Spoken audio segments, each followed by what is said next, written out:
So I want to show you how to link a file into Blackboard or any other place, a Word document or anything.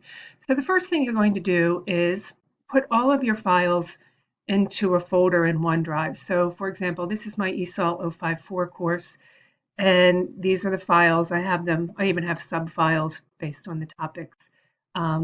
So if I were to open one of these, you would see that there are more files within here. Now I'm going to click on share. This is the share mode. And you'll notice that when I do this, I can share it, and it means that anyone with this link can edit.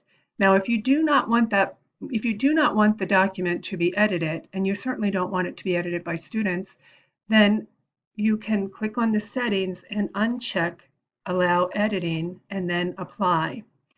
Now I'm going to copy the link. So I do a copy, and notice that this is a URL link. I'm going to go into Blackboard, and so let's say I want to link it into my course materials here. I'm going to go into one of these folders to show you. You can see here, this is a link, okay? So if I were to open this up and to edit,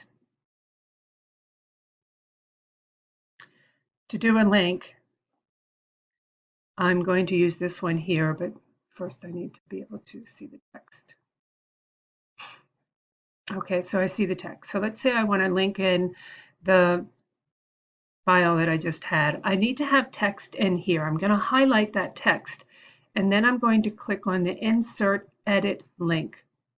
This is also called, sometimes called an anchor. So then I'll get this new window, and I would paste in my link. I always suggest opening it up in a new window. It makes it much easier for the user.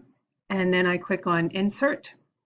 And now you'll see that this is highlighted and underlined, and that means it's a live link. So I will click on Submit. And I don't even know what I linked in there because I wasn't paying attention, but you'll see when I click on it, it opens up into a new window. It's in SharePoint.